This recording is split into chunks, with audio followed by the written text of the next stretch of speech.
Hey there, welcome to the new series that I'm starting, wherein I want to make my reading habits better and my English better and pronunciation better, less fumbling. So, I am starting with reading about the famous personalities. All of these are biographies of the famous personalities, and I have a lot of them. Adolf Hitler, Archimedes, Stephen Hawking, Jawaharlal Nehru, Swami Vivekanand, Rabindranath Tagore, Aung San Suu Kyi, Dr. Bhimrao, Ramji Ambedkar, Karl Marx, and Charles Darwin. And there is this, Einstein. Oh my god. These little birdies will also be listening along. Huh, no? Come. So they would also be listening. They are very good listeners. So we'll take it very slow. One chapter a day. Oh. And through the eminent personalities, we will learn a lot. So let's get started. So this is Albert Einstein. Pronunciations can be wrong. Moral of the story. He didn't like it. There can be wrong names to the cities, or if there are some facts wrong, it's there in the book. So let's get started with the first chapter, early years. Okay. Albert Einstein was born on March 14, 1879 in Ulm, Germany. He was the first child born to Hermann and Pauline, a virtuous Jewish couple, married 3 years earlier. Hermann began work as a merchant in the feather bed industry, but when his business collapsed, he moved his family to Munich to start an electrical engineering business with a brother, Jacob. This venture was largely supported by the Kochs, Pauline Einstein's parents. Pauline, a talented musician, introduced her son to the piano when he was a small boy and encouraged his passion for the violin, an instrument he studied from ages 6 to 13. In 1881, Hermann and Pauline had a second child, Maria. Called Maja by all who knew her, she was Albert's closest childhood friend. Her biography of Einstein, written in 1924, is the source of much of the lore about Einstein's early years. For instance, Maria relates that when Einstein was born, his mother worried that his head was too large, and his grandmother exclaimed that he was much too fat. A few years later, when Einstein was 4 or 5, he had his first scientific experience. His father showed him a pocket compass, and the young boy marveled at the fact that regardless of where the compass was turned, the needle always pointed north. Einstein thus demonstrated an interest in science and problem solving even before he entered school. Einstein's formal education began at age 6 when he enrolled in the Peterschule on Blumenstrasse, a Catholic elementary school in Munich. Since his parents were not practicing Jews, they cared more about the school's academic standards than its religious affiliation.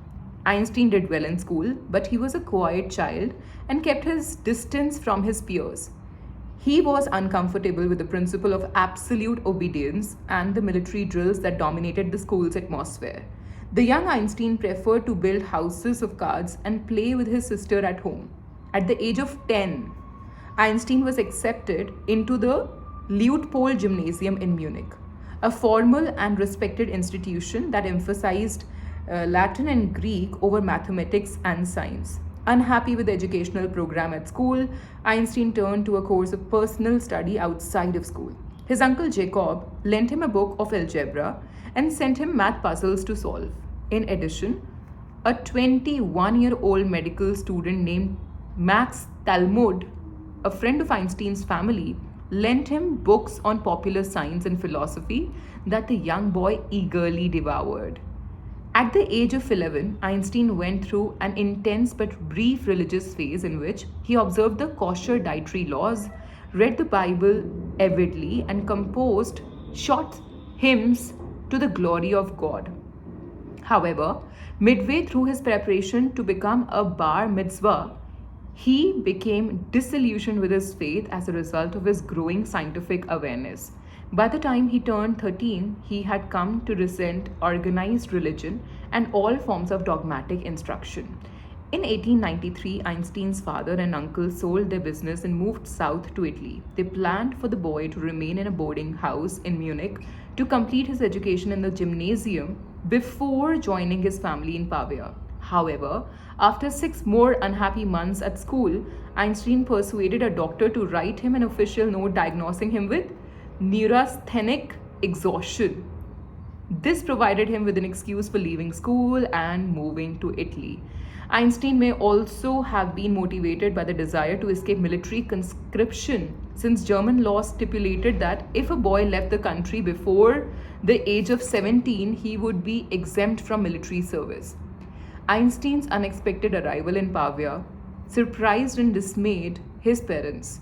The boy announced that he intended to renounce both his German citizenship and his Jewish faith.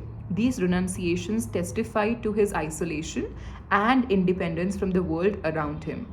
However, he reassured his parents that he planned to study for the entrance examinations at the Federal Swiss Polytechnic in Zurich, an advanced technical institute.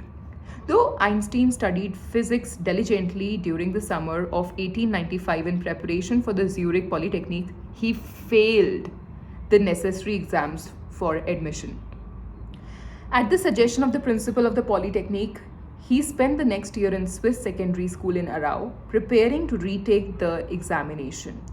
There he boarded in the home of Jost Windler, a teacher at the school. Einstein got along well with the 7 Windler children and enjoyed his year in Aarau immensely. By the time he received his diploma in 1896, he had become a confident, self-assured, and increasingly communicative individual, a far cry from the quiet and lonely boy of his gymnasium days. Stay tuned for chapter 2 on students' days. They are curious.